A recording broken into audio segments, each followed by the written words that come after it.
One. And we're live. And we're live. All right, everybody. Hola, hola. ¿Qué pasa, qué pasa? Bueno, we are back. It's the Lingoholics podcast. Soy Ian. Estoy aquí. Y yeah, we are back. We got our first episode out, and it is out there in the pod universe, and we're all pretty excited. I'm sure we'll touch on that, or how we're feeling. How we've talked to some friends that listen to it. So yeah, so hoje, I'm gonna send it to my man, Cody. So just to say we're doing our first remote episode already, episode Yeah, 2. that's right. So zooming it. We are zooming it because everyone nowadays is a Zoom pro. So Cody, Kodo, Lakud, ¿qué pasa, güey? Not much, man. Just Not hanging much? out here. So, yeah, we're all. Ian is back in his hometown, Lloydminster, right now. Back on the borderline. Yeah. Yep. So, for those of you that don't know, Lloydminster is a small town. It's on the border of Alberta and Saskatchewan. Pretty cool, right? Yeah, yeah. It's a town, really. It's got some like sort of city status, but not really. Oh, okay. And yeah, it's my hometown. It's the May long weekend. I'm working from home, so as long as you got a Wi-Fi signal, why not come on home? Yeah. So it's good, man. Back in the double L for a couple weeks. Yeah, and Marcus and I, we're still in Calgary, but we just wanted to give this remote thing a try. So we're gonna see how it goes. And yeah, I just Ian just mentioned that it's May long weekend. We just got that over with. So in Canada here we have a weekend every third, usually every third weekend of May. It's called May long weekend, and we usually go out camping, but I don't think many people went out camping this year because of Corona, and also the weather was really bad. So Really? oh no! Oh, so I'm getting my weekends. No, the weather was really good. Yeah. All the days blend together during these times. Yeah. So can someone remind me what's the actual holiday called? Victoria Day. That's what it's called. Sorry, I'm the non-Canadian here, so I don't know these things. I know it's nobody calls it that though. We just all call it May long weekend. It's Memorial Day next week in the States. I know that. So that's their long weekend. Yes. Oh, it's one after Victoria. It's one after. Okay. I didn't know it was the same thing. So hey, Marcus, no, I haven't introduced myself. Yeah, so I'm in Calgary. I'm in my apartment right now. So not much going on, man. I'm busy. I'm busy with regular work. So I've been doing that all day, and I'm really cramming now. I set a pretty intense deadline for myself for the end of the month. So I'm really cramming. Yeah. And it's going well, but a little stressed out, but not too bad here. Hey, I spent the last 2 hours doing a little bit of French, a little bit of Spanish as well. Qu'est-ce qui se passe? L'espagnol aussi. Ça marche. Ça marche, oui. Ça marche, oui, bien sûr. So yeah, everything's going really well. So also one thing I want to let the listeners know is that we're investing in some new infrastructure here. So Ian, you got your new mic for this week's episode. Well, hear me. Yeah, this is a mic. I don't know what I was thinking like 2 or 3 years ago. I was like, I'm gonna buy a cool mic to start recording things, and it just never happened. And this mic's been like living in the bottom shelf of my place for like 3 years. Wait, what mic is that? This is a Blue Yeti. So oh my God, man, that's a nice one. Because I was doing my research. Man. That's a really nice. That's like $200, something like that. Oh no, I splurged and it's like 2 years ago, and yeah, now I finally get to put it to use. So I was thinking about getting one of those, but I ended up going with the tier under, basically. So like the mid range. So I was first looking at like the really cheap ones, and I ended up going for one for $80 or whatever that had good reviews on Amazon. But the Blue Yeti, man, that's what like most podcasters use that. Sweet, man. I'm pretty sure they use it for chiclets, for example. Anyway, nice. Yeah. So yeah, we're investing in that, which will be pretty good. So quality's going up. That was some of the feedback that I got after the first episode, that our sound quality wasn't that great. So, but we're working on it. So the next couple episodes, the sound quality is gonna vastly improve. I got it, pues. So yeah. Also, one more thing, but before we jump into it, we gotta let the listeners know that we're now on a couple different platforms. Few sites. Yep. We're on. Could you just go through those real quick? Yep. So to start, we're on Spotify. iTunes accepted us as of a couple days ago. We got the notification for that. So the main, that's probably like the biggest podcatcher. I'm guessing that them and Spotify.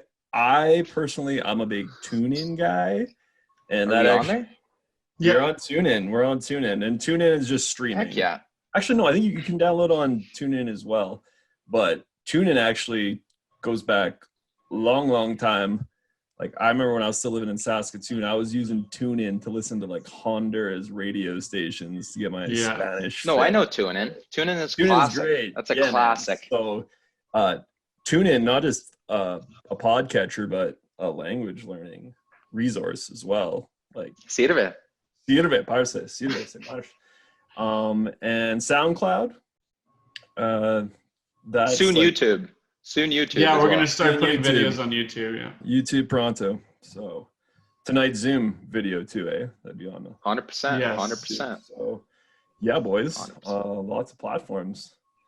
So we're out there. We're out there now. So I just want to give a little shout out here to start my coffee mug.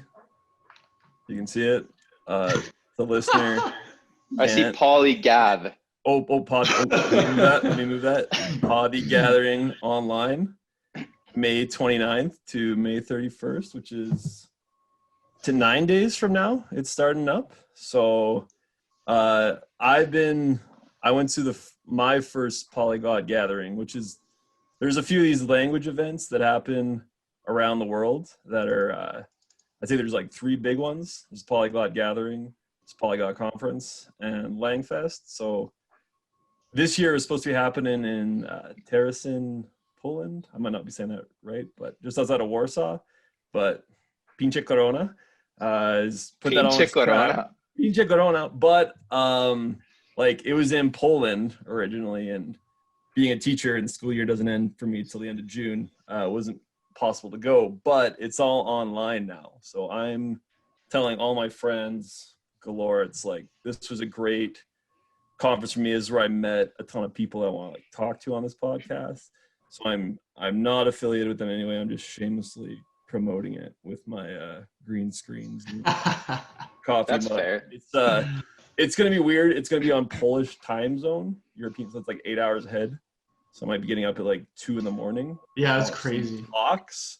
But believe you me, people, like if you were like ever interested in one of these events, this is the perfect time because you can just sit with your laptop. It costs 20 euros, which is that like $30? Marcus, you know euros, whatever that is. I don't know. Yeah, if it's something like that. It's pretty good. And they already got the program out. It's super interesting. There's always a talk. Lots of cool polyglots in the scene. So yeah, that's May 29th, 31st. And I'm pumped. I'm jazzed. I'm gonna be getting up early. For that, folks. So. Or just stay up all night, eh? I could. I think it starts at 2 a.m. and then goes till like, I don't know, 9 hour time in the morning. Oh my God. So I'm gonna get up, or I'm gonna go to bed. That's awesome, man. Yeah, I know about that for me, but yeah, I don't do all-nighters like that anymore. Well, it might be like have supper and go to bed to get ready for it. Oh yeah. Yeah, man. So these gatherings, super fun, super social. We talked about how like languages, you talking with people, you get to know them. It's like meeting you two guys times like 100 because it's like that's what it's all about. There's a Cody and a Marcus that you're talking to. Oh, that's what it's all about, right? The conferences. Do you imagine being in a room with 100 Marcuses and 100 Codys? That's kind of what it is, dude. Like, yeah, man. In a different country, like when everyone went to Bratislava in 2017, like I think 90% of the people have never been to Slovakia. So it's like you're in a new place too. So super fun, man. Like, yeah, it's all about conferences. Like for me in the sciences, at least in academia, it's all like all scientists always have these conferences that they go to. That's like the point of being a scientist. I feel like it's the same for polyglots to go to these conferences to study languages, and that's kind of the incentive to actually like study, so you can go to these conferences and meet other people, have a good time. Yeah, I mean, it's you get there and they give you I don't think I have mine with me. They give you like a little badge thing. You like write your name on it, and then you have like stickers for like what languages do you speak. So you put those on your sticker. You put those stickers on so when you're walking around. So they have that. They have that in bigger cities like Toronto. They have what's it called? Mundo Lingo. Oh yeah, you know what I'm talking about? I'm so disappointed that they don't have that in Calgary. What is that? Azren. So basically, it's like a meetup, but it's bigger, and it's like a socializing event. So it's the same idea. You go there and you put on whatever sticker. So like the flag you speak German, you put on a German flag. Whatever, you get the deal. So you do that, and then you just walk around and mingle. Yeah, it's basically that's like, how I understand the event that Azren has, languages and beers. It's kind of like that. It's like but there's usually like lots of people there, and like that's like, oh man, I love that stuff. What's more? Do they do that? Do they put the name tags? Yeah, you have the name tags and the flags. Yeah. Like at Azren's event too? Oh no. Oh right, yeah, no. Smaller, lower key. Azren's event is only tables. So like you go to the German table, you go to the Spanish table, the German like get it. Yeah. So, well, yeah, these conferences are fun, man.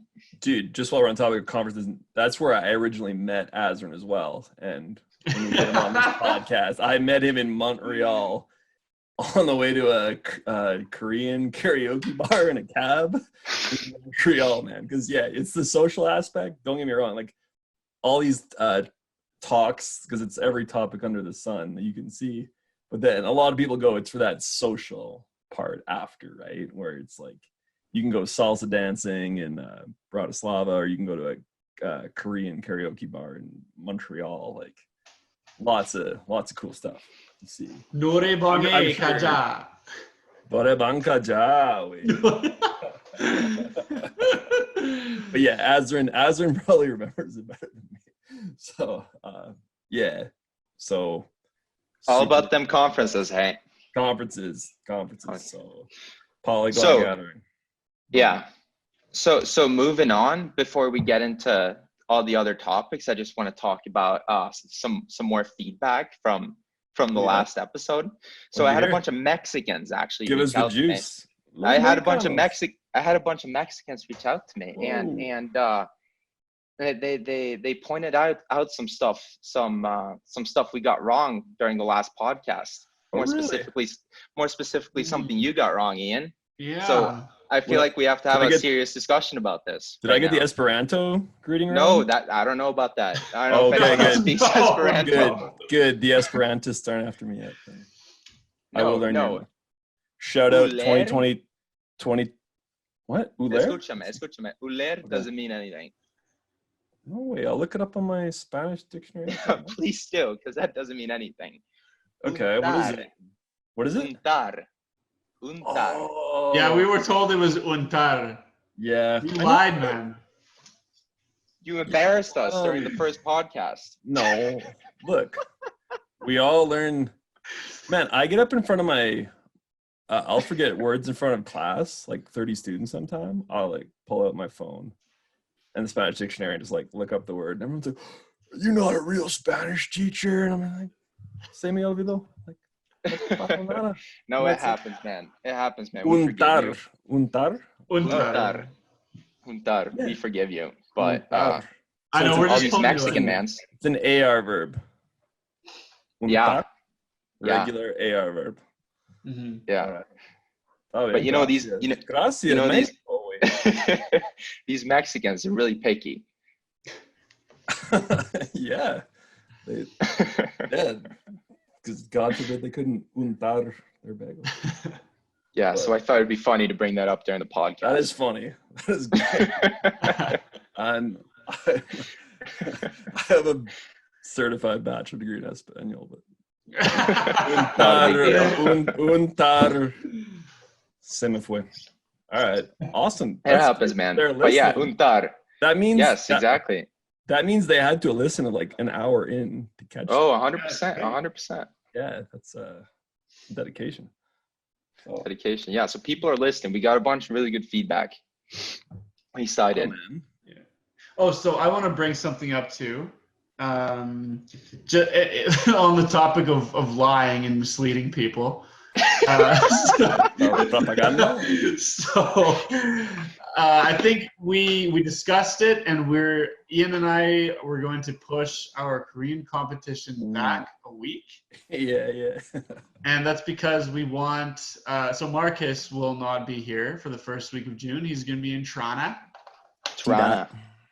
So we want him to be there for that. So we don't want to. We want to limit the amount of remote podcasts as we possibly can. We like doing them in person, and we think the sound quality and the interactions are better. So we're going to be holding off on our. Pardon? Can't beat that live energy. Yeah, that's right.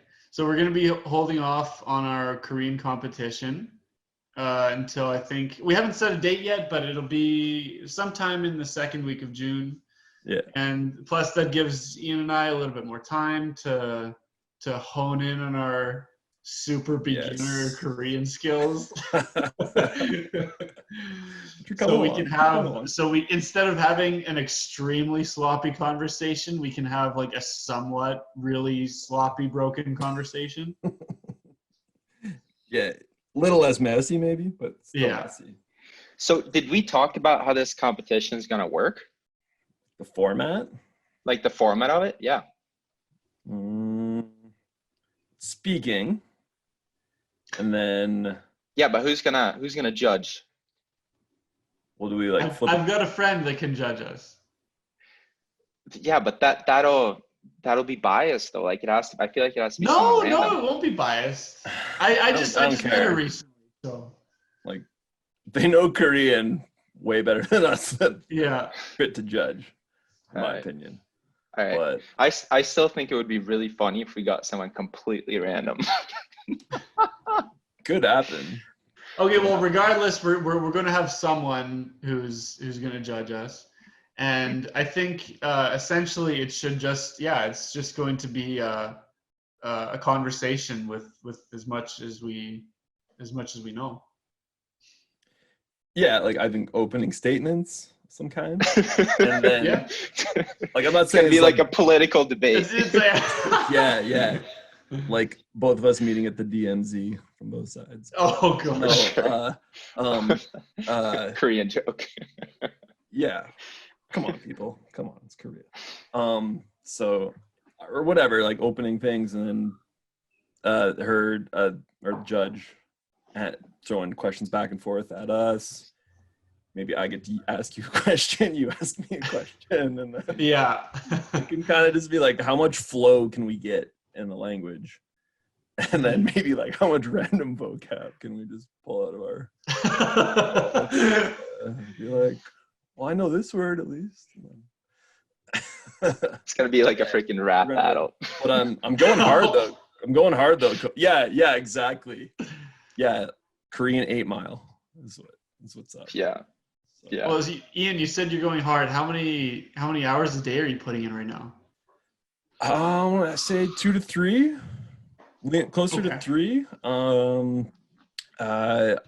Like we said, there's no rules. So when I re-listened to our podcast for quality control, and you mentioned a couple of the resources that you're using, I'm like, I shouldn't have said anything. I'm gonna Google those, and that talk to me in Korean is it's some good stuff, bro. So talk to me in Korean's kind of moved to the forefront of my my language repertoire. Sorry, for Korean. All right. And I think I've listened to the Michelle Thomas hour and a half, probably like 6 or 7 times. Like today, I just went for a walk at a park here in Lloyd. Just listened to that. Just went for a stroll and got some Korean. Came back. Making my own digital flashcards. So we talked about how, like, kind of like reading Hangul and then like romanization. How it's kind of either or, but I've like combine them because it's super convenient to see both of those like together Like, so you read the Hangul and the romanization, so he's got like, it's clicking on both sides. And just reviewing a ton. Like, I've loved this word recently. Richard Simcott, shout out again. Polyglot said, overlearning. So, sorry guys, give me one sec. My mom just brought me a coffee. I'm at my parents'. No worries. That looked so funny. That looked so funny. You were like waving like this. Yeah, I was like, what's he doing? Yeah. So, cafe and Timmy, double coffee. Dude, you're not going to be able to sleep tonight. I'm studying Korean. I'm going to be studying Korean, bro. Oh. There you go, bud. But yeah, overlearning. I think it's a great word in the language, because I didn't think of it that way until it's like just review and review. The time you think you know it, you don't know it. You just keep reviewing it in different angles. And then, do you guys, I want to talk to you about using different resources. Marcus, maybe you're noticing this in French right now. If you're using like one resource and then you see it used in a second resource, or like the overlap of things, when you see things in one context and then see it in another, how it like reinforces it. Yes, I noticed that works a lot. Really well for me. What do you mean by resources? Oh, okay, like for the Michelle Thomas course, it'd be like one resource. So I hear a phrase in that, and then just listening to the Talk to Me in Korean podcast, then they use that phrase, but they're kind of like using it in a different lesson, a different format. But 100%. Just the fact that it came from like two very different pedagogical sources, but when they like intersect like that, it just like locks even further, I find. And if I make myself a flashcard for that word, then there's like a third lock onto it. So it's like all these little... For me, it's kind of like the first time I see something or hear something, I don't really, well, I recognize it, but it's like it doesn't really click. It's like it just flies by. Right. Then I watch something else, and then they say, I think I'm associating to what you're talking about right now. So I hear it again, like a completely different YouTube video or a completely different podcast or whatever, and then it automatically clicks like, hey, wait, I've heard this before. This must be important. You should probably remember this. So is that sort of what you're talking about? Yeah. Yeah. Kodo, go ahead.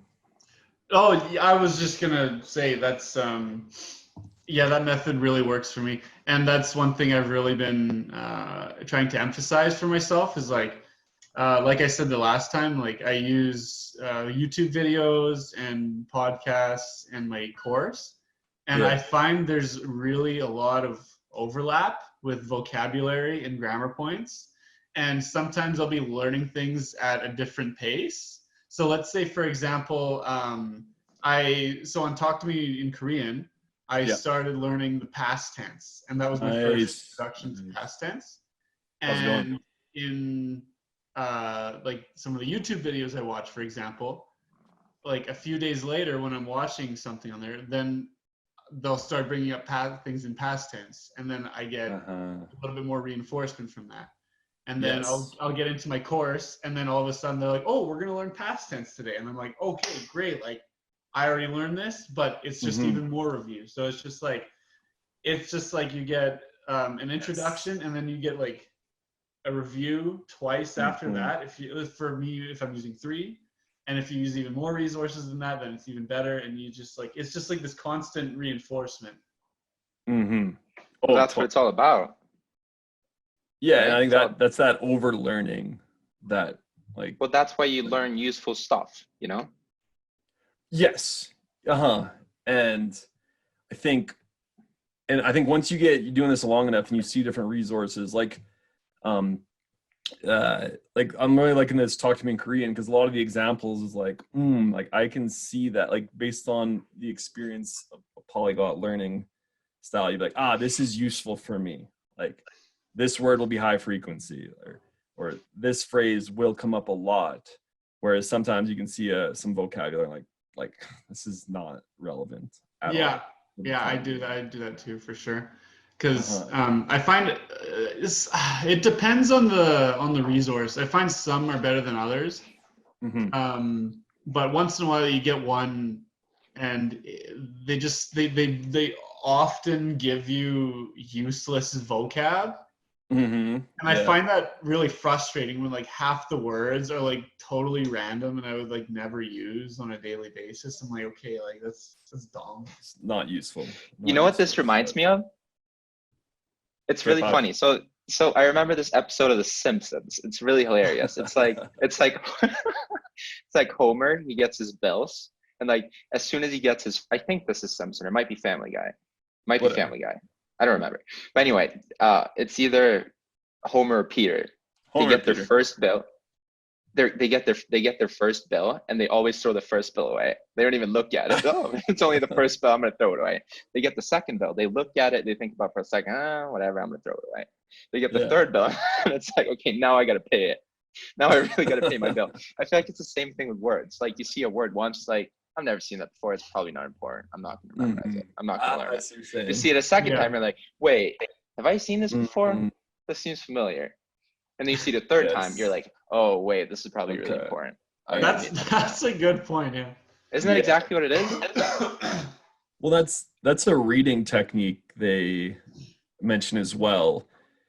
Especially like literature, Spanish literature. If I try reading, like to me, that's still like the hardest thing when I'm trying to get better with Spanish, like reading some Gabriel Garcia Marquez or Mario Vargas. I try that. It's so hard. Don Quixote de la Mancha, like all that, and how it's just, you would be like, it'd be so slow if you were looking up every single word, and then like while you're looking up words, you forget the context of what you're reading about, and it's just like useless anyway.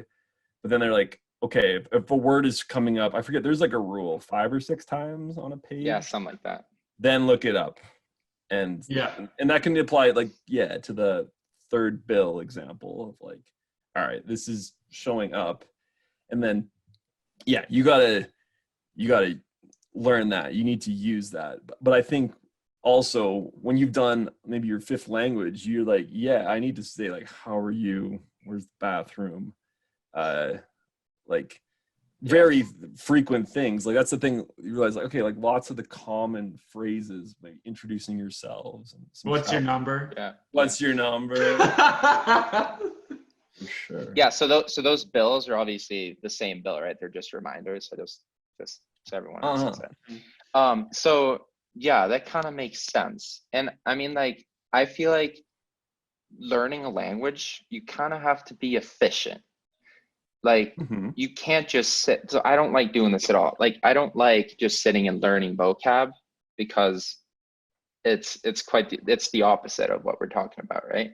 You want to learn something that's applied. Like you don't want to learn the words that you don't need. What's different in English? I follow like the word, super nerdy, but I follow like the word of the day. So like every day I get an email with the Merriam-Webster word of the day. And they can be complete. They can be completely random, and they can be like words I would never use, but I still learn it just for fun. Oh yeah, and plus, do they put it in a sentence too, or like give you some? Oh yeah, always. It's super good. Merriam-Webster word of the day. Shout out. Spanish Dict also does the same thing. Yes, that's really good. But the thing is, you should not do that unless you're already at like a very high level in your language learning. If that makes any sense. Yeah. So for me with Spanish, I would never, I'm at the point where I'm trying to learn more advanced vocabulary, but I'm still, just trying to get the common, even like just the common jargon, basically. And just the different phrases that are actually useful. And you know what? Speaking of literature, actually, I want to bring something up about that. So in the past, and even recently, I've always had this like idea and this, I don't know, like what to call it, like a persuasion in the back of my head to like that, like if I want to be really good at this language, I need to read like all the classic literature and like all the really old stuff. Super and, like, cultured. Because I want to be cultured and like I want to be like immersed in it completely. And like I don't think you need to do that really, unless you want to go for like total fluency, like C2 level. Like you don't need to read stuff like that, because so much of the vocabulary is just not something that people would use in a regular conversation. No. When you're just like talking to friends or people that you meet in real life, like so. God, no. Yeah, so I just try to focus on more authentic material, right? Instead of the really highbrow kind of like literature. Like, okay, for the audio listener, I'm holding up a copy of Don Quixote de la Mancha, and like, yeah, Coda, you just hit it. Like, you read the first page of this bad boy. No sirve. You're asleep. No, I mean it's different. If it's your interest. Like I once had a buddy told me, he's a big reader, that he'd read like the great Russian guys like Dostoevsky and them, but he didn't like them in English. He's like, well, I'd rather read them in their actual like original tongue of Russian to like really capture that. That was his interest of it. Like to go to the meetups, to travel and everything, like you don't need to. Yeah, there's not gonna be much use in like the first page, especially if it's like way older and they're using like centuries old language anyway. It's an interest thing. Yeah, you're right. You're right. It's like, yeah, you feel like, oh, C2 level, I can like quote Shakespeare like by heart or something, like I'm C2, which native English speakers don't do that. No, yeah, that's right. Yeah. I know. I feel like I'm just not there yet. You know, the priority for me is speaking and listening. Yeah, absolutely. And reading, that's kind of secondary for me. I think reading is something I'll do when I'm older. So like when I'm like when I'm retired, like that's when I'll get into like all the classic literature works. Well, don't get me wrong. I like to read if it's a good book in English, but it's just too advanced for me in Spanish or French. It's too annoying. Yeah, that's right. Oh, by the way, Marcus, I have something to bring up about you. A mutual friend of What ours does that mean? said, no, it's not bad. It's just interesting. That's something that he brought up. He said, wait, who? This was Alejandro. Alejandro. Yeah, and he said that you said that you think your English is now better than your Swedish. Is that? By the way, I don't think we mentioned this last time. So Marcus is actually from Sweden. Sueco. Exactamente, hermano. So he's not Canadian. He's very much from Sweden. And so yeah, what do you think of that, Marcus? Like, is that true? So he's taking this a little bit out of context. My reading and writing is better in English than Swedish. 100%. 100%. 100%. 100%. How do you say that in Swedish? 100%. That's pretty close. Look at that, 5 languages, 100%. Yeah. No, but for sure, reading and writing better in English, for sure. But the thing is, I've only read things and written things in English for the past 7 years. Right. Like only. I read the Swedish news like basically every day. Yes, I read Swedish news basically every day, but I only spend like 5 minutes at it. But for sure, my reading and writing is better in English. My speaking, like speaking the language, I'd say my Swedish is still a little better. But only a little bit, like not significantly. Yeah, that's good. Like, that's good. You're native. Not significantly. Yeah, not significantly. I think I'm a little better. Like my mouth is still more fossilized to Swedish, so I think I can speak faster, and I think I can enunciate better in Swedish. I think maybe a little bit. I think I have better control of like the mechanics of speaking the language. But my English is not far behind, for sure not. Mm-hmm. Yeah, because your English, like you basically sound like a native speaker. Yes, for sure. But that's because I was fossilized, like my mouth muscles or whatever were fossilized speaking English at a very early age. So like if you start speaking a language before the age of whatever, I don't know what it is, like 10, then your mouth muscles, well, they call it to get fossilized, right? That's the terminology for it. But your mouth muscles, I guess, just get used to making those sounds or whatever. So I guess I had that going for me, just learning it from a very, very young age. When did you start learning? 5. And So I know like the English education in the Nordic countries is. Oh no, it's not that. They just threw me into a elementary school in Massachusetts. They're like, hey, figure this out. Boston. Shout out to Boston. You know the Irish kids. Yeah. Wait a minute. I thought you didn't go to America until you were 16. No, I went when I was 6, but they threw me into an English school in Sweden when I was 5, and then I actually traveled when I was 6. Oh. So yeah, man. Sirve.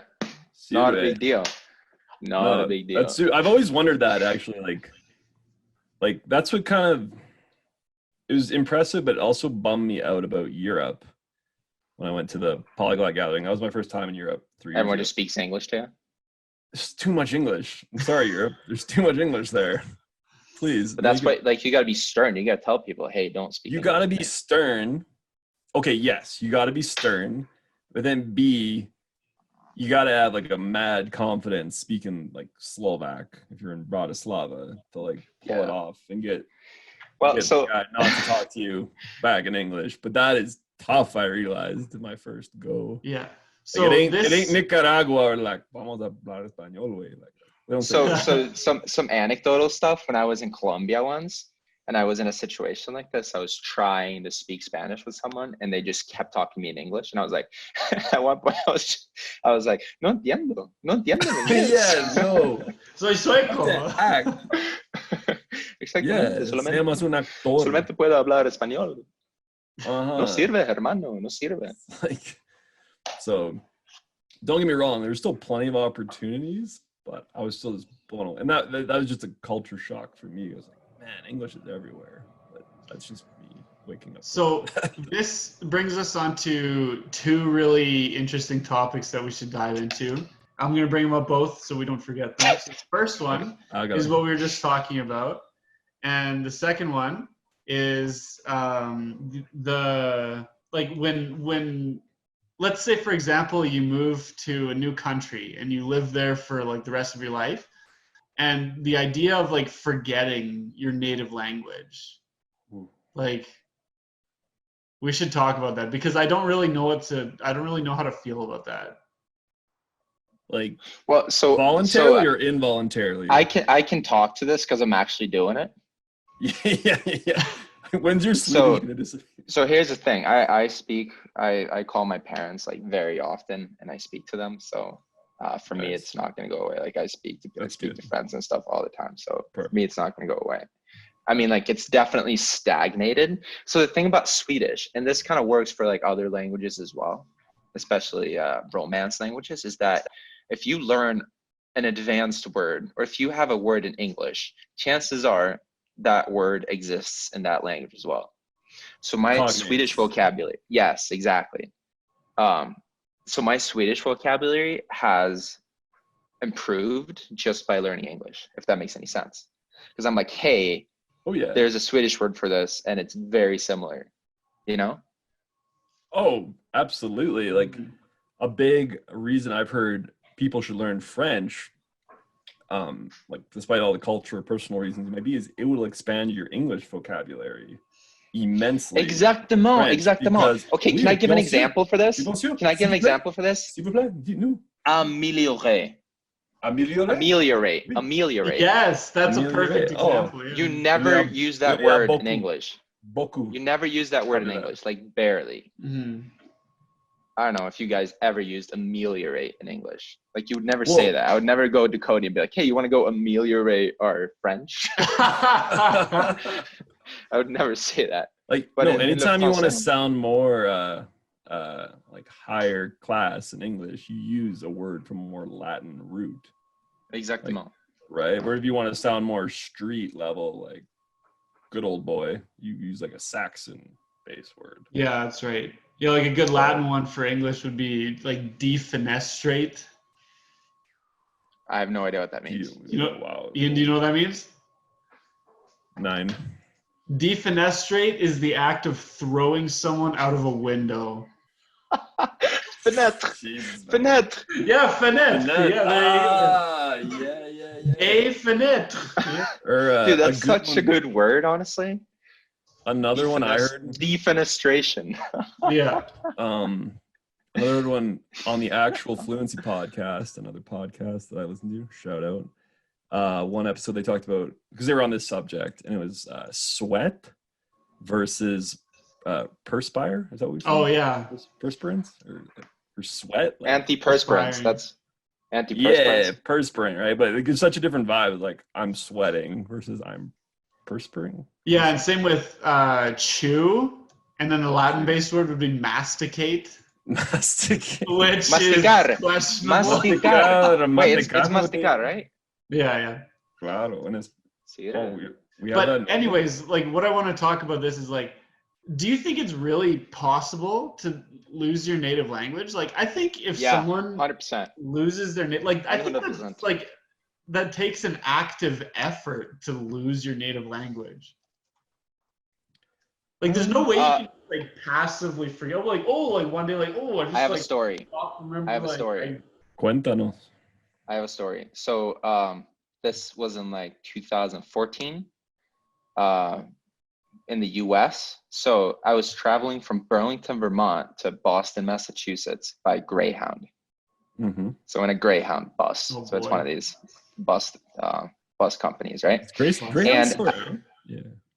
Not here. Not here. Not in Western Canada. But yeah, for sure. In the US, it's big. It sucks, but it's big. I hate Greyhound. It used to be bigger here. Yeah, it sucks for sure. But it's still around. So I'm on this Greyhound bus, and I remember boarding, and it was basically full. Yeah. So there are only a couple more seats left, and it's not assigned seating, so you just go sit wherever you want. So I sit down next to this very wacky looking guy with like a big beard and whatever, yada, yada, yada. Barbudo. Very wacky looking guy. So I sit down next to him, and he starts talking to me, and this is literally like the only seat left on the bus. So he starts talking to me, and for some reason I tell him, yeah, I'm from Sweden, I go to school here in Vermont, yada yada yada. And he's like, he starts looking at me, and he goes quiet. And he's like, I'm from Sweden. That's what he says in like a really weird Swedish dialect. I'm from Sweden. But he apparently, so this guy's 80 years old or whatever. Yeah. He emigrated from Sweden to the US when he was 10 years old. Yeah, that's young. That's super young. When he was 10 years old, and he hadn't been back since then. But this guy starts speaking Swedish to me, and his Swedish is bad. For sure it's bad. But he still has like a very distinct dialect, like Western Swedish dialect, which I can kind of pick out. Yeah. But his Swedish is for sure bad, and he can't find words or whatever. But he still sounds like a Swede, which is kind of weird. His ability to speak the language is really bad, so it's the complete opposite of like an immigrant that comes, let's say, to Canada and learns English. Let's say that, or like, for example, like in my lab, we have a bunch of academics, right, that are from other countries that have learned English, and they speak English very well. Their vocabulary and their grammar is on point, but they still have an accent, right? This guy was the complete opposite. Like this guy spoke Swedish, sounding like a Swede, but he just sucked at it.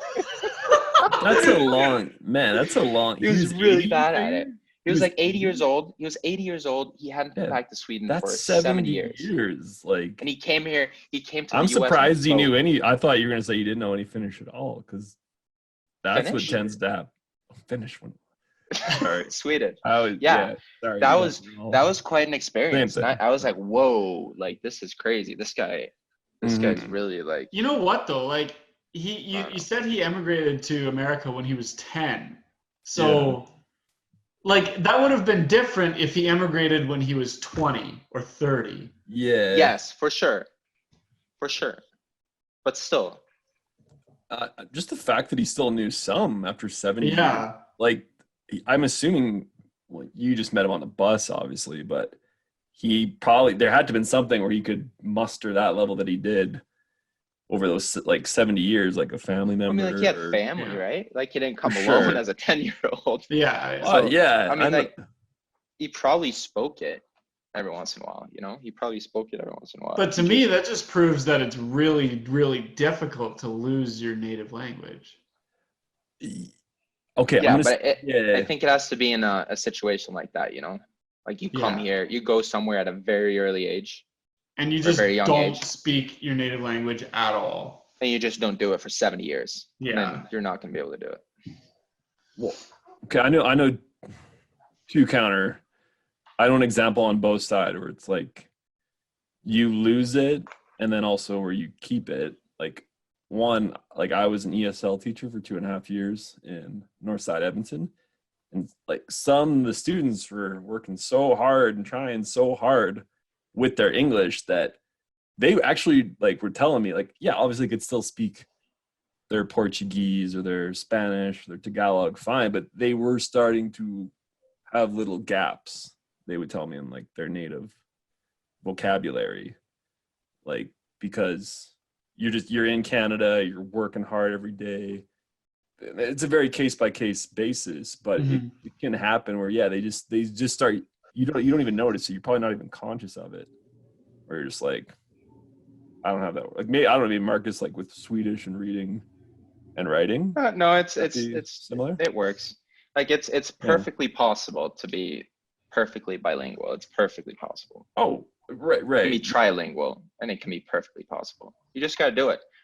Yeah.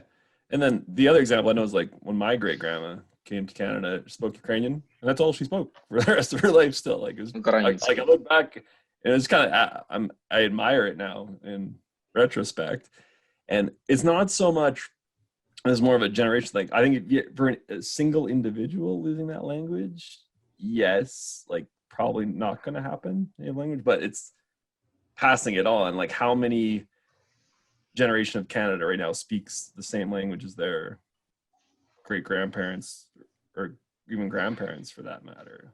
Like it's more of a generational loss of a native tongue, maybe in certain immigrant situations. Yeah, for sure. I don't know. Is that common? Do you guys know if it's common for grandparents to teach their kids and their grandkids? Surprisingly not. Yeah, this gets into like a whole like integration. Yeah, because like I don't know, I struggle to grasp that idea because like when I have kids, I'm gonna be like, of course I want to teach them several languages. Like I'm not gonna do my children a disservice and like only teach them English when I speak all these languages, right? How do you know you're gonna live in a English speaking country? I'm fairly certain. I don't know. I really like it here, but yeah. You never know, man. No, it's definitely being done.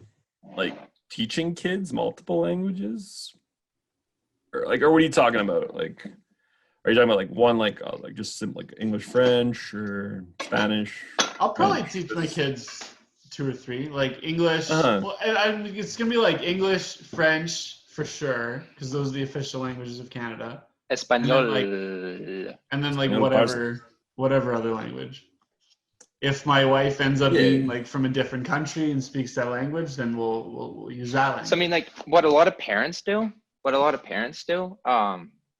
that are bilingual is that they speak one language at home, or they speak, let's say if you live in Canada, in Alberta, they would speak their other language at home. Let's say if you know how to speak Spanish and your spouse knew how to speak Spanish, you would speak Spanish at home with your children, and then you'd have just the children learn English in school or whatnot. Mm-hmm. You see what I'm saying? Definitely a scenario. Like I know two examples. This guy named Tetsu, who speaks at Langfest, and he gives talks, and one of his big hot button topics, which is pretty cool, is like teaching his kids 5 languages and how he does it. Like he gets really into the pragmatics. Marcus, what are you cutting? Onions? Sorry, I'm cooking, buddy? I'm making myself a virgin Bloody Mary shot. Nice. Sorry, I got really into. I bought V8. No, I haven't had V8 in like years, and I kind of like V8. V8. That stuff's an abomination. Ooh. Smack. Good thing you guys are in separate places right now. So just to digress real quick, I heard a rumor that Caesars were invented in Calgary. Yes, it's true. Is it? Yeah. However, I'm ashamed of it because can you substantiate that? I don't know, man. I just heard it. Look, cheers. Look it up on the internet. Cheers. Cheers. Cheers. But so what I do, I add. Sorry, keep going. If you look something up on the internet, it's going to be true. Like there's a rule that you can't lie if you put something on the internet. Oh man. Cody, how'd you know that? Yeah, but seriously though, Caesars were invented in Calgary. Calgary Incorporated, everybody. So, Ian, what were we talking about? Sorry. Raising a kid to speak any given number of languages. So there's a guy named Tetsu. He's really into that. I met a guy, really fascinating guy, named Jonty Yamisha. Shout out. He's a founder of the app Optilingo, which is kind of a cool app as well. And he speaks a language I had never heard of. It's a Langfest last summer in Montreal. It's called Circassian. It's a Caucasus language in Russia, and it's pretty fascinating. I learned this more from the podcast he was on, just how when he's with his kids, it's 100% in Circassian, and just when his kids, he's reinforced it so much that his kids prefer to speak Circassian with him, and it's like a go-to. Well, it's not strange. It's like it's this heritage language, right? Like you're talking about keeping that identity. No, I get it. But that they prefer to speak in that language is.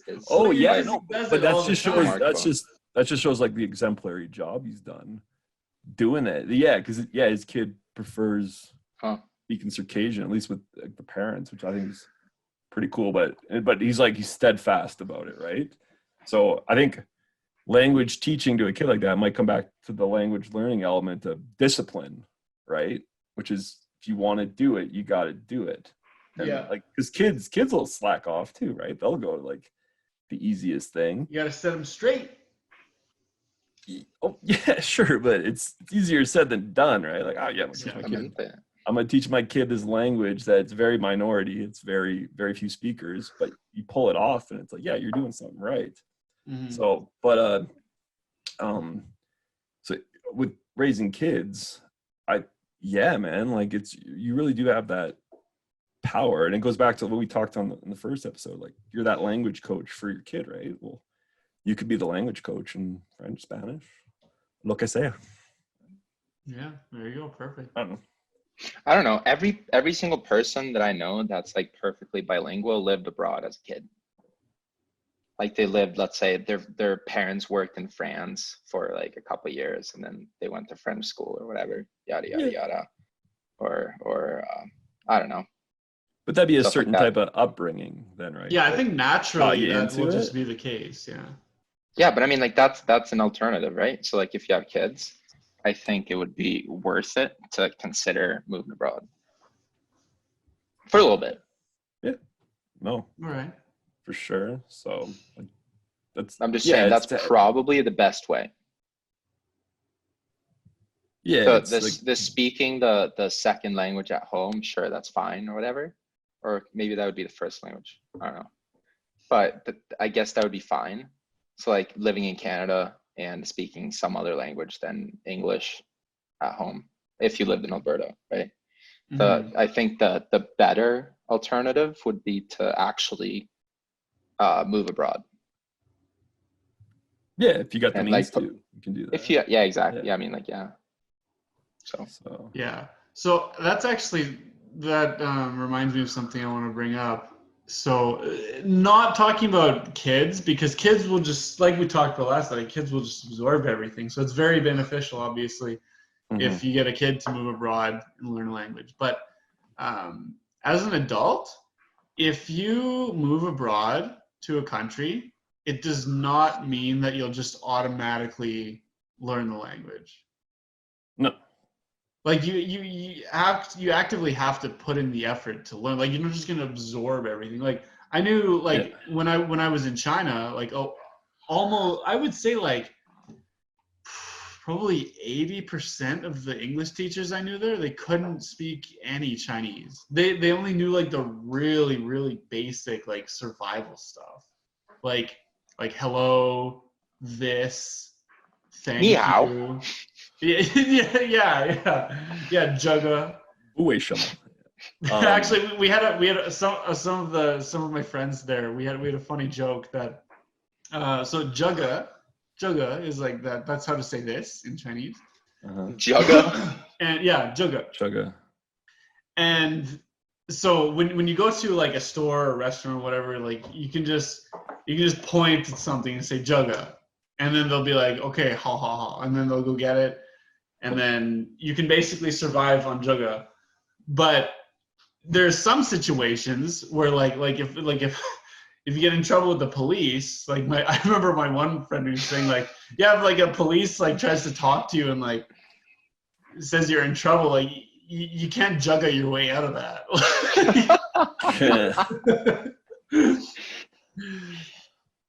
That's funny. Always trust the locals. Yeah, that's right. But that's an interesting point about people that do live in certain places, and I don't know if it's just not an interest in the language per se, because you assume to some degree they're interested in that culture in that place that they're living in for X amount of time, but it's definitely, I've seen that in my travels. Some people, it's struggling with learning, so that's like part of what this show is, like motivate people and get people into it. But then other people, it's a secondary thought to when they go abroad.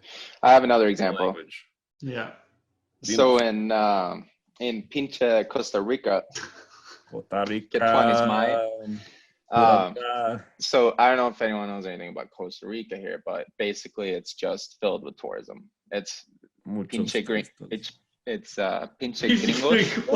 we got some gringo listeners. It's pinche gringos, and it's freaking Europeans. I don't know if Europeans are but that's a subject of debate. Costa Rica, that'll be for another podcast though.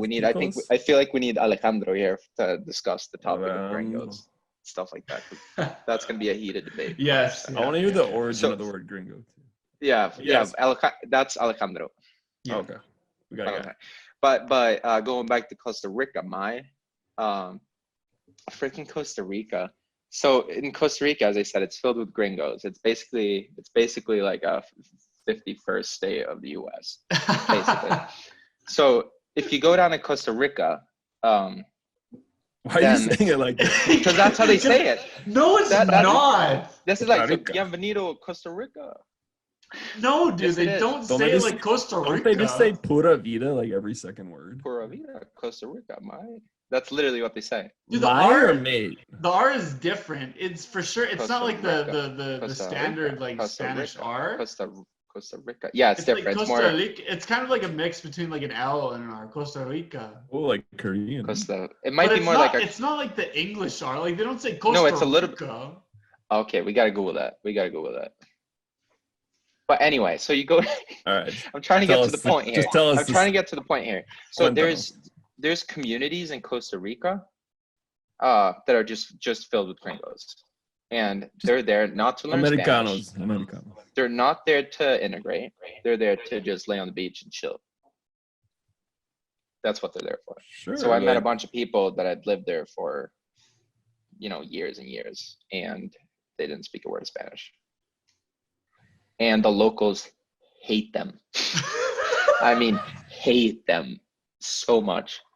Like if you're a gringo, why do they hate them? Because they're just like making zero effort. Because they're annoying. They're trying to take over the country, and they just make taxes go up and stuff. It's super annoying.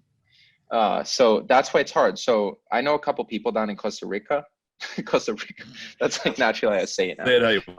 I know some people down there that are actually trying to make an effort to like start their own business. They're from the States, whatever, but they're having a hard time with the locals to integrate, and they have people like sabotaging for them and stuff, for their business because they don't like gringos, basically. But that's classic that's classic there. You have all these rich freaking Americans that go down there and build like these huge houses or whatever, and then they just walk around and speak English to everybody, and it pisses the locals off. Well, you can't blame the locals for that, right? I'm gonna look up the proper pronunciation of Costa Rica now.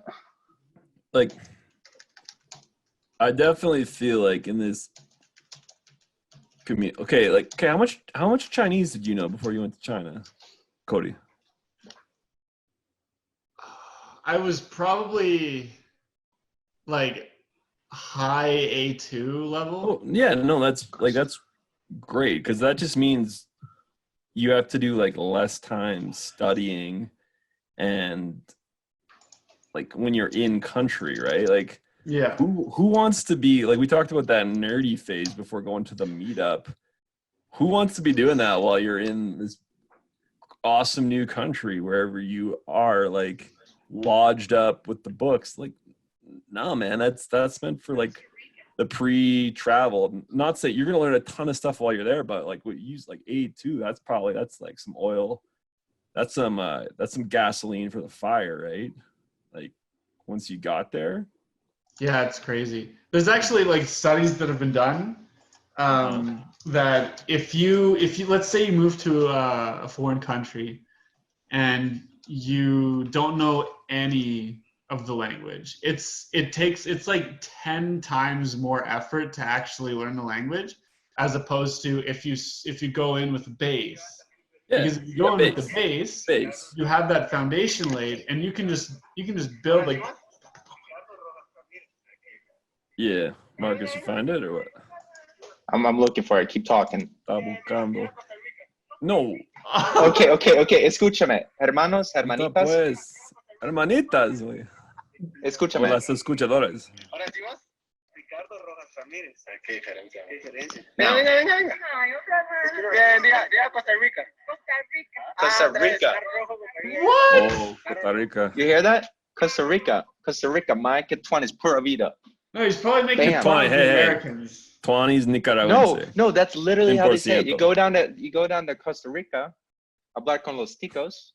Picos. No, but here's the thing. They don't have that accent when they say other things. Like they still say pura vida. It's like pure life. That's pura vida. Right? Yeah, that's. They still say que tuanes. My, but they got that from Nicaragua. Exactamente. But the name of their country, they say it with a gringo accent. I don't know why.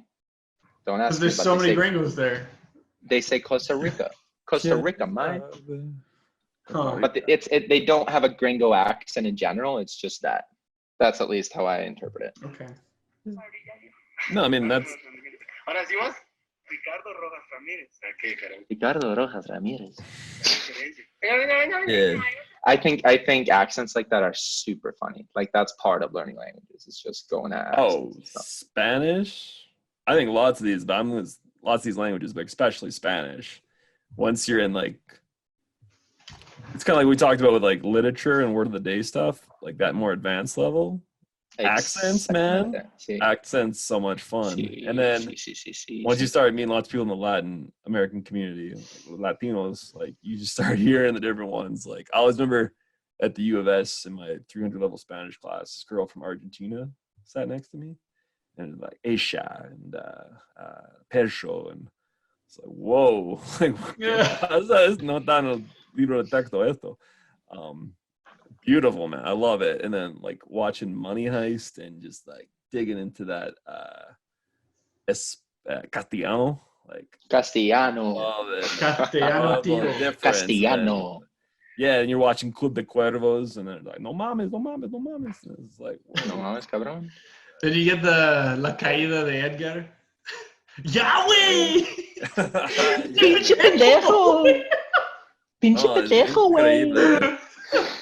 And Pinche pendejo. Puerto Rico, that Nicky Jam series, El Ganador, all the Puerto Rican slang. Is that worth to watch? Lord. Vale la pena, güey. Vale la pena? If you enjoy el reggaeton. Como yo. Claro, tú bailas muy bien, güey. Como todo el mundo, sí, ¿verdad? Tú mueves la cadera. I watched like the first episode. For some reason I didn't keep watching it, but no, it's like lots of tal vez vale la pena. No, vale la pena. Muchas palabras. Muy puertorriqueño. Claro que sí, hermano. But accents are awesome. I want to talk about something we were going to talk about earlier in the episode. All right. And that is what you were saying, like when you were in Europe, there's too much English there. There's a lot of it. I want to talk about the arm wrestling match you get into people. You get like when like let's say for example you're in Germany and you want to speak German with someone and they respond to you in English and you respond to them in German and they respond to you in English and it's like this. And then it's getting like awkward. This arm wrestling match to see like who gives in first, right? Yeah. So what do you guys think of that? I have two thoughts on it. One thing, okay. If you're a visitor in the country and you're showing an effort to speak that country's language, you'd hope that person might be like cool enough to give you your day in court with the language. Like, all right. Right. Yeah, let this guy, let's hear him out. Like, he's got something to his auf Deutsch. Ja, ich spreche ein bisschen Deutsch. And, was geht ab? Like, let's chat. Let's BS a bit. So there's that. But I guess a tendency is, I noticed this in Quebec, by the way. I love Quebec, but I noticed that like the moment they catch that like slight you're not from here, you're not from around these parts vibe, it's just like that English, then they're gonna switch to it. And there's a big thing called language etiquette, which is like, okay, this guy's obviously seeing me as like an English opportunity, and I'm seeing him as a German opportunity. Like when I'm in his country, it's like, I think if I'm showing effort in his country, like, give me time of day. But if I'm here in Canada, all of a sudden, like, and I just see a German tourist in Banff, and wie geht es Ihnen? And he replies to me in English. It's like language etiquette. It's like, okay, he's in my country. Like English is the official language. He obviously can speak it. I'm gonna speak English to him. It's just like, it's a language etiquette. Yes, I would kill for the German practice.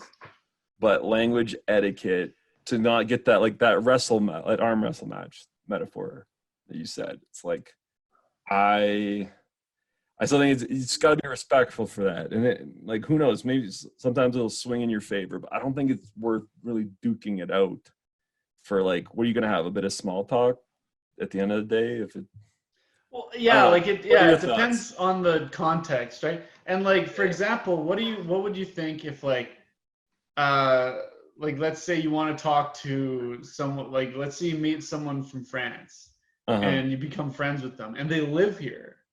Like, do you think it would still be language etiquette to speak English with them all the time? Well, hopefully if you're seeing them enough and then like, they'd be like, hey, like, tu parles français? Bien. Like they can, hopefully, like that's kind of like a relationship that have to develop. I'm thinking strictly from like a stranger perspective of, you just meet them. Like, is it really worth the juice that you're going to squeeze to get some German, some French other person? But, that'd be stellar if you had like someone from France that you're talking to and you can establish that relationship with, to have a bilingual, because maybe they want some English and you want some French. So maybe you invite them to the meetup and it's like, hey, look, French this time. Yeah. And it's, I don't know, I think it's a comfort level, right? But hopefully both people are open to what the other one wants. Yeah. Oh, by the way, have you guys experienced the same thing as me? I think it's so difficult to find German people in Canada. Like German people who live here that you can be friends with. Like there's tourists in the mountains everywhere. Yeah. Oh yeah. But in terms of like someone like you can actually, like in Calgary, like you can like hang out with and just like build that relationship with, like I don't know where they are. I don't know where they're hiding. Oh, we were doing all right at the meetup there, though. For the few, like German wasn't on that long until pinche Corona. But, Yeah, well, like, you don't meet a lot of people from other countries either. Well, I don't know. It depends on the language. Like with Spanish, like I meet a Latino like almost every week here. Yeah, but that's different, man. That's Latino America es diferente. Diferente que Europa. Es mucho diferente. Yeah, like that's where it has to come in, like the demographics of a place. So Hay latinos por todos lados. Por todos lados. Oh, and there's shout out to holacalgary.com. Great website. 100%, sí, claro que sí. 100%, all the Latino happenings. Sí, oh yeah? In Calgary and surrounding area. Yeah, but no, I mean, I hear you, man. But that's why I feel a lot of this community, like say, yeah, you're interested in German. There's not a lot around like online, man. Like, I know cara to cara, face to face is vale la pena, but like italki or just get on some social media, like some Facebook groups. Like, there's a pile of people, learners and native speakers alike. Oh yeah, for sure. And like, don't get me wrong, I do that. Like, I use yeah. Right. I talk to. That's like a tandem, right? How does that? Yeah, work? Hello Talk is just like tandem, yeah. And I like set up talks with people pretty often, but like, I mean, there's nothing like face-to-face interaction, right? And that's one thing that's like why like Corona has really affected me. Like, I know it's affected everyone, but for like personality types like us, oh yeah, we need social face-to-face interaction, right? So claro que sí. So I'm pretty stoked that things are starting to open up here. Yeah, phase 1, baby. Because at least you can like see a few people in real life. Fase uno. Fase uno. Fase uno, hermano. Fase uno ahorita. But yeah. Okay, I want to go back to that expat idea who's not learning the language, like, because I feel part of like what's a convincing way to get people into it, of like that person that's been in Costa Rica años tras años.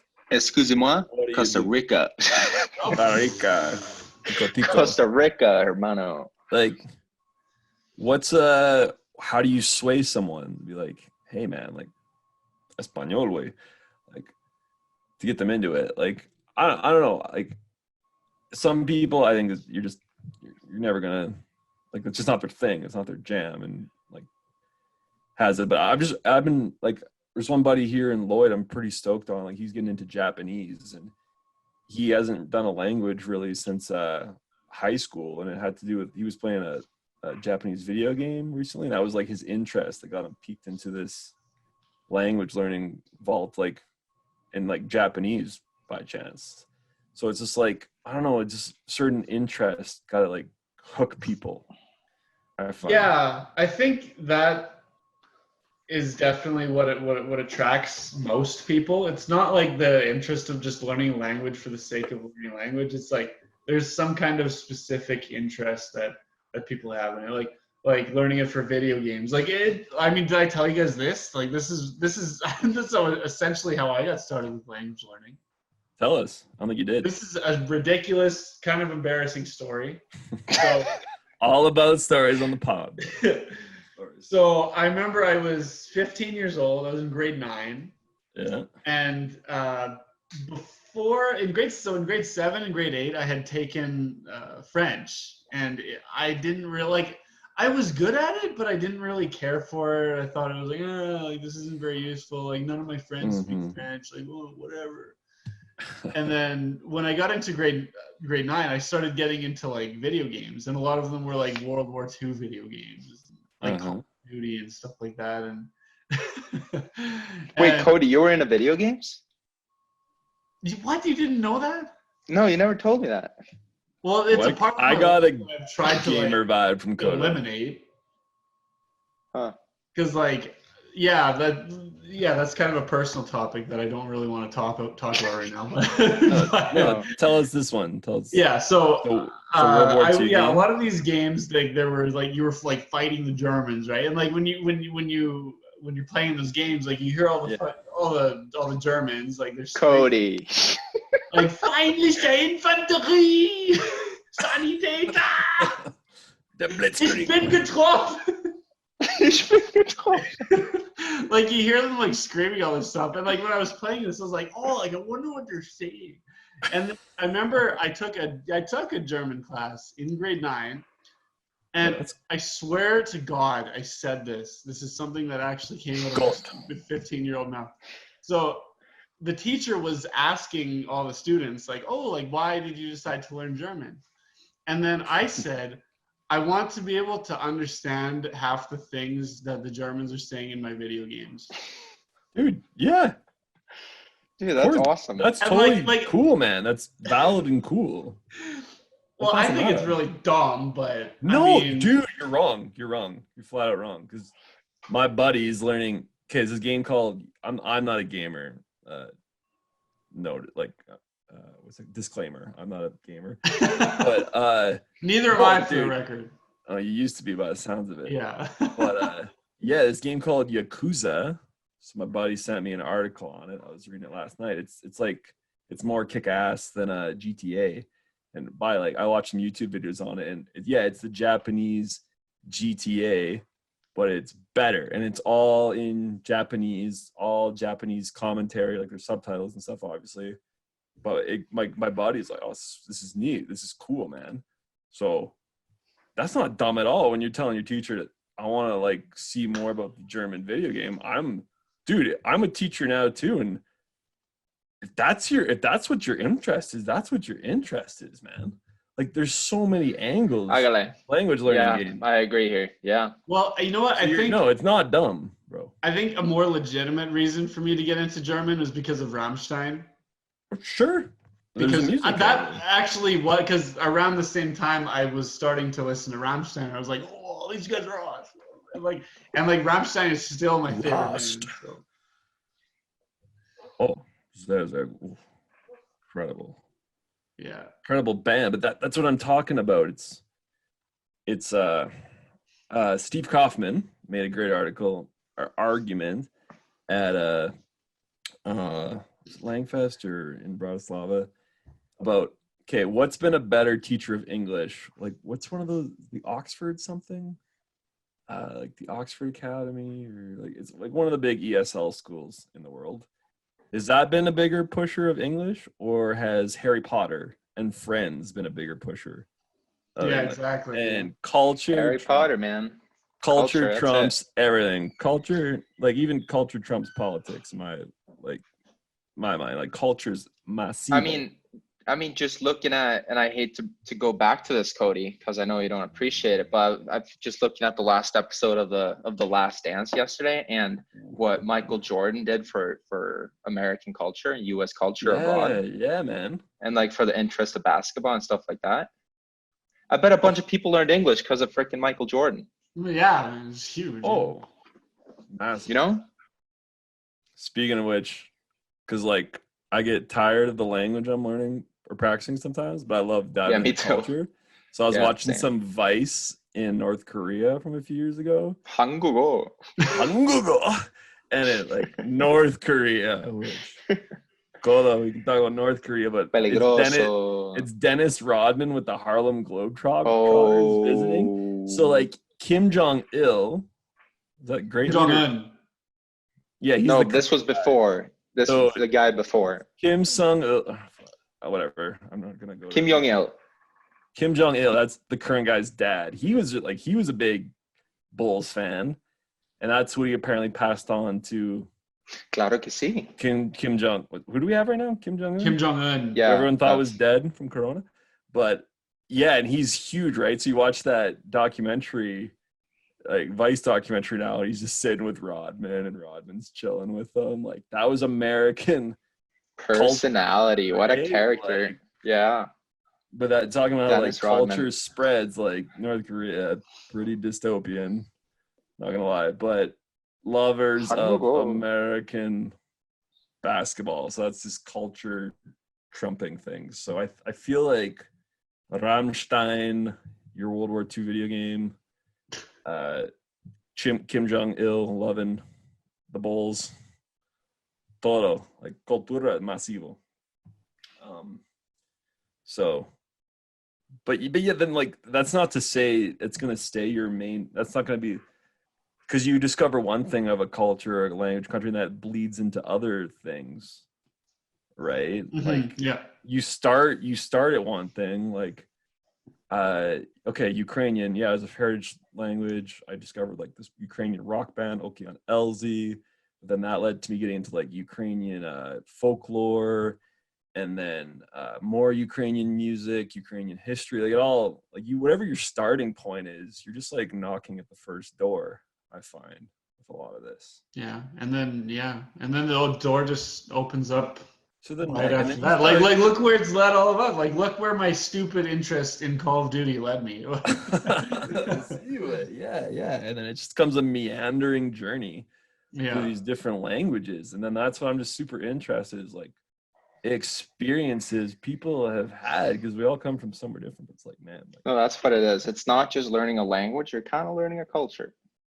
Oh, exactly. And like we said, that works within different regions of a like geographical regions of a language as well. So like if you're going in between different Latin American countries, for example, or I mean like just going between different English speaking places, different Anglophone places. Like I bet just going to Australia would be like, whoa, let's learn some Australian, mate. Ireland, like yeah, super cool too. The bloody Irish. Yeah, and then but then it's like this year in Strathmore, I've met a few Irish people that joined my triathlon club, and it was like, oh, sick, man. Like Ireland's like, you kind of, it's cool when you definitely meet the people from there too, because it's just like you have the most firsthand experience meeting someone from a place. So people themselves are a great motivator. Yeah, for sure. So do we want to touch on that? Like motivation is like, like a subject here. I say we save it. You want to save next motivation? Episode of the podcast. All right, that's a nice little tease. Yeah, I think we've got pretty close to an hour and a half now. Yeah, I think we're going at an hour and 20 minutes. Because I want to talk. That's big. There's a big whale. There's a big Moby Dick of why I'm learning German right now. I'm all about the literature, metaphors. Like Moby Dick, the great white whale. He's a whale, right? Yeah. German, because it's like. Oh, I didn't know that. I thought it was something like completely different there. He's not a sperm whale, is he? Herman Melville, man, that guy got into mad detail on this. But yeah, like why I'm learning German, because it's like a big thing. And I'm learning Korean because I want to like see Cody suffer. Like, no, I'm just kidding, buddy. I'm just kidding. Much 사람해요. 한국어. I'm gonna enter this competition boys. a little late, but I'm still. We're gonna wrap it up here. Yeah, I think it's time. I think so. Shout out. All right. Well, one more time then. Polyglot Gathering, 29th, 31st, 2020 online, boy. You can be anywhere with the Wi-Fi. Get on it for those interested. It's a blast. That cup, man. That's my. All right, there, folks. That's my parting words. I'm gonna end it. So, zoom, ciao. Zoom, ciao. All right.